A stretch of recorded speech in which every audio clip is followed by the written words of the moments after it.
നമസ്കാരം. ജനിച്ച സമയം ശരിയായതുകൊണ്ട് കേരളത്തിൻ്റെ ആരോഗ്യമന്ത്രിയും 10 വർഷം MLAയുമാകാൻ ഭാഗ്യം ലഭിച്ച വനിതാ രത്നമാണ് വീണ ജോർജ്. തൻ്റെ ഭർത്താവിനെ ഓർത്തഡോക്സ് സഭയിൽ ഉന്നത പദവി ഉണ്ടായിരുന്നതാണ് വീണ ജോർജ് എന്ന മാധ്യമപ്രവർത്തകയെ ഒരു രാഷ്ട്രീയക്കാരിയാക്കി മാറ്റിയത്. പഠനകാലത്ത് KSUക്കാരിയായിരുന്നു. പിന്നീട് ഒരു രാഷ്ട്രീയ പാർട്ടിയിലും പ്രവർത്തിച്ചിട്ടില്ല.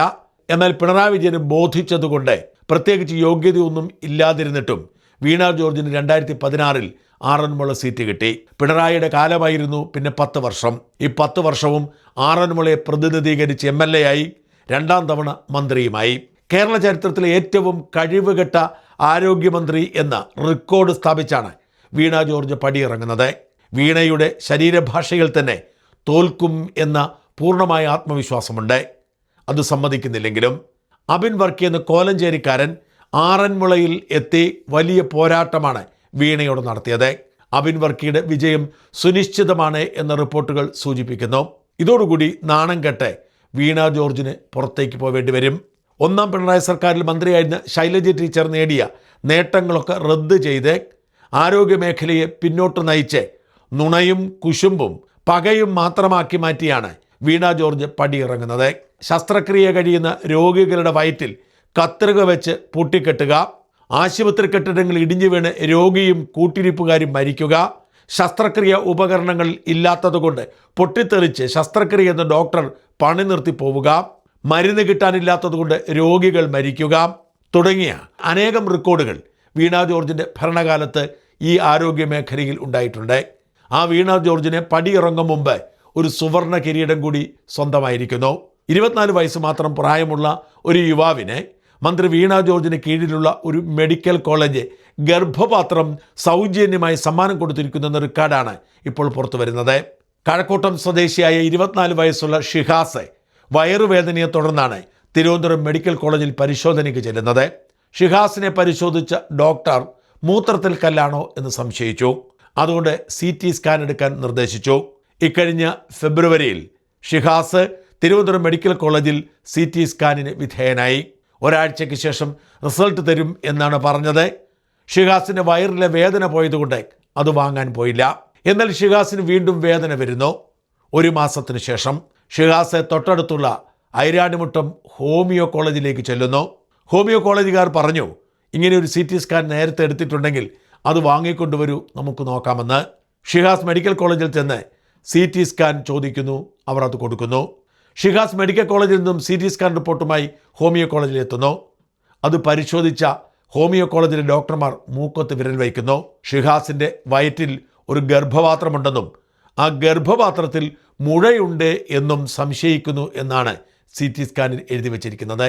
അക്ഷരാർത്ഥത്തിൽ ഞെട്ടിപ്പോയ ഹോമിയോ ഹോസ്പിറ്റലിലെ ഡോക്ടർമാർ ഇക്കാര്യം ഷിഹാസിനോട് പറയുന്നു. ഷിഹാസ് ഈ CT സ്കാനുമായി മെഡിക്കൽ കോളേജിലേക്ക് തിരിച്ചു ചെല്ലുന്നു.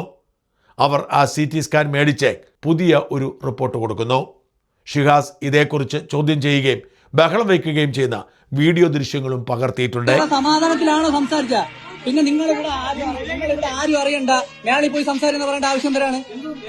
നിങ്ങൾ ഈ റിപ്പോർട്ട് കണ്ട് എന്തൊരു ഉദ്ദേശത്തിന് എഡിറ്റ് ചെയ്തു? പിന്നെ ആരെഡിറ്റ് ചെയ്ത് റിപ്പോർട്ട് എന്നത് പറ. പിന്നെ ആരാണ് എഡിറ്റ് ചെയ്ത റിപ്പോർട്ട് എടുത്തത്? പിന്നെ ആരെഡിറ്റ് ചെയ്ത റിപ്പോർട്ട് എന്താ? ഇത് പഴയ റിപ്പോർട്ട്. പുതിയ റിപ്പോർട്ട് എവിടെയെന്നാ ചോദിക്കുന്നത്? എവിടെ പോയി? നിങ്ങൾ എഡിറ്റ് ചെയ്ത റിപ്പോർട്ട് എടു. നിങ്ങൾ എഡിറ്റ് ചെയ്ത റിപ്പോർട്ട് വരാത്ത കാര്യം എന്ത്? നിങ്ങൾ പഴയ റിപ്പോർട്ട് ചോദിക്കും. നിങ്ങൾ എന്തൊരു ഉദ്ദേശത്തിൽ എഡിറ്റ് ചെയ്തെന്നാണ് ഞാൻ ചോദിക്കുന്നത്. നിങ്ങൾ സ്കാനിങ് ചെയ്ത് എന്തൊരു ഉദ്ദേശത്തിൽ നിങ്ങൾ എഡിറ്റ് ചെയ്തു? അതാണ് ഞാൻ ചോദിക്കുന്നത്. പിന്നെ നിങ്ങൾ എഡിറ്റ് ചെയ്ത റിപ്പോർട്ട് കൊണ്ട് നിന്റെ തന്നതോ?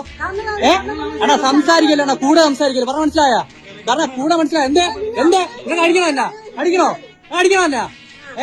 നിന്നെ എഡിറ്റ് ചെയ്ത റിപ്പോർട്ട് എങ്ങനെ എനിക്ക് കൊണ്ടുവന്ന? നീ എഡിറ്റ് ചെയ്ത റിപ്പോർട്ട് എങ്ങനെ എനിക്ക് കൊണ്ട് തന്നത്? എഡിറ്റ് ചെയ്ത റിപ്പോർട്ട് എങ്ങനെ കൊണ്ട് തന്ന? ഇതില്ലേ നിങ്ങൾ ചെയ്യാതെ എഡിറ്റ് ചെയ്ത റിപ്പോർട്ട് എങ്ങനെ എന്റെ കയ്യിൽ എത്തിയെന്നാണ് ഞാൻ ചോദിക്കണ. നിങ്ങൾ എഡിറ്റ് ചെയ്യാതെ എങ്ങനെ എഡിറ്റ് ചെയ്ത റിപ്പോർട്ട് എന്റെ കയ്യിൽ കിട്ടിയെന്നാണ് ഞാൻ ചോദിക്കണ. പിന്നെ നിങ്ങൾ ആരെഡിറ്റ് ചെയ്ത് പിന്നെ എന്റെ കൊണ്ട് തന്നത്? ആരെഡിറ്റ് ചെയ്തോണ്ട് തന്നത്? പിന്നെ ആരെഡിറ്റ് ചെയ്തോണ്ട് തന്നെന്ന് പറ. എന്തൊരു സമാധാനപ്പെടെ ഇത്ര നേരം സമാധാനത്തിനാണോ സംസാരിച്ചത്? എന്തായാലും അബദ്ധം പിടികിട്ടിയ ഡോക്ടർമാർ ആ CT സ്കാനിന് പകരം പുതിയ CT സ്കാൻ നൽകിയിട്ടുണ്ട്. ഒന്നുകിൽ CT സ്കാൻ പ്രവർത്തിക്കുന്നുണ്ടായിരുന്നില്ല, അല്ലെങ്കിൽ CT സ്കാനിൽ പേരെഴുതിയപ്പോൾ മാറിപ്പോയി. വേറെ ആരുടെയോ CT സ്കാൻ ആയിരിക്കും കൊടുത്തത്. അബദ്ധം തിരിച്ചറിഞ്ഞപ്പോൾ ആരും അറിയാതെ തടി തപ്പാൻ വേണ്ടിയുള്ള ശ്രമം നടന്നു. എന്തായാലും ഈ സംഭവം നമ്മുടെ മെഡിക്കൽ കോളേജുകളിലെ ഇപ്പോഴും തുടരുന്ന അനാസ്ഥയുടെ ഏറ്റവും പുതിയ ഉദാഹരണമായി തുടരുന്നു. വയറ്റിൽ കത്രിക വെച്ച് തുന്നിക്കെട്ടുന്ന അതേ ഡോക്ടർ സംഘം ഒരു യുവാവിന് ഗർഭപാത്രം സൗജന്യമായി കൊടുത്തത് എന്തായാലും ചരിത്രത്തിൻ്റെ ഭാഗമാവാതിരിക്കില്ല. വീണ ജോർജ് എന്ന ആരോഗ്യമന്ത്രിക്ക് ഇതിനേക്കാൾ അഭിമാനിക്കാൻ വേറെ എന്തുണ്ടാവണം? സകലതിനും മാതൃകയാണ് എന്ന് പറയുന്ന വീണ ജോർജ് ഈ മാതൃക കൂടി റെക്കോർഡ് ബുക്കിൽ ചേർത്ത് കയ്യടി നേടാൻ ശ്രമിക്കണം. 24 വയസ്സുള്ള ഒരു പുരുഷനെ ഒരൊറ്റ സ്കാനിങ്ങിലൂടെ ഗർഭപാത്രം കൊടുക്കാൻ ഈ വീണ ജോർജിൻ്റെ കീഴിലുള്ള ഡോക്ടർമാർക്കും ആശുപത്രിക്കുമല്ലാതെ മറ്റാർക്ക് കഴിയും?